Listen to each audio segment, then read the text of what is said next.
cannot be too difficult to understand from the foregoing why I've taken the pains to set down in writing the events related here. To find in one's newly rented house a closet which cannot be opened is in itself certainly no great cause for alarm. But to be awakened in the stillness of the night by unearthly cries within that house, to find oozing from under that closet door something that is unquestionably blood, that's another matter. Perhaps others might have been braver than we. Suffice it only to say that we got out of the house in something very close to a panic, and only returned when we had the moral support of 2 stalwart Los Angeles policemen. You just moved in here, you say? That's right, officer. You can see we're still unpacking. And the place has been empty right along before that? Yeah, I don't know much about that part of it. You could check all that with the real estate agent, though. Well, where is this closet? Oh, it's right in here, officer. And the blood is... Where? Where's the blood? Jim? Officer, I swear to you, there was blood on the floor less than an hour ago. I saw it. Uh-huh. It was running out from under that door. We heard that noise, and we got up, and then we saw it. The door was locked. Locked, huh? Oh, no, Well, it seems to be all right now. Hey, you folks aren't trying to be funny, are you? Isn't there anything in it? No, ma'am, there is not. Look, officer, we're reputable people. You can call my firm. They'll tell you all about me. There's nothing wrong with this closet. Walls are solid. No trapdoors. If you think I'm lying... I didn't say that, mister. Oh, you probably did hear some sort of a noise, and you got a little panicky, and... What about the blood? It got on my hand. It isn't there now, is it? Yes, Where? I feel it. Now, you folks just take it easy. You know, you're liable to hear all kinds of noises up in these canyons at night. You're from the east, you say? Yeah. I'm sorry, officer. Ah, that's all right, that's all right. If you have any real trouble, call on us anytime. All right. Well, good night. Good night. Good night. Hey, you ought to have this door fixed. That's enough to scare you. Yeah, we're going to have it fixed.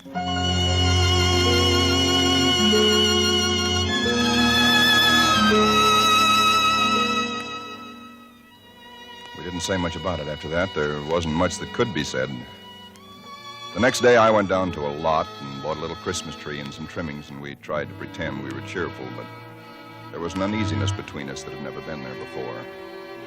Ellen seemed tired and listless. Several times during the day, I noticed her washing her hands with a brush, scrubbing the one that had touched the blood. That night, we each took a sleeping pill and went to bed.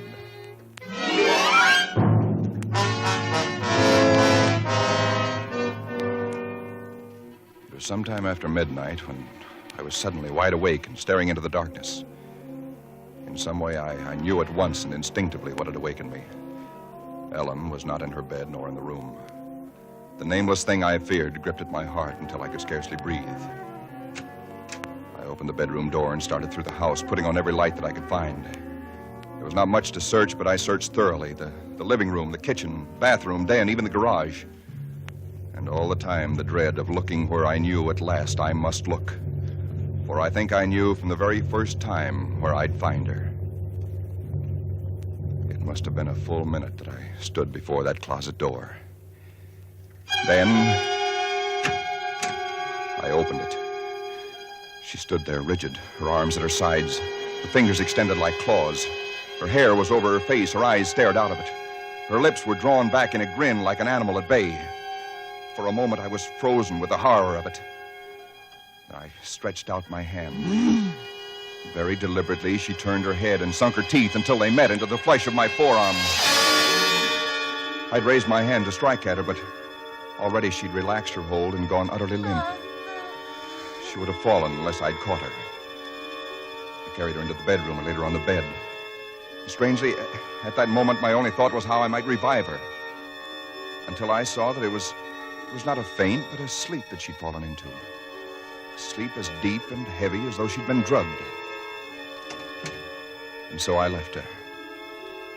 But for me, that night, there was no sleep.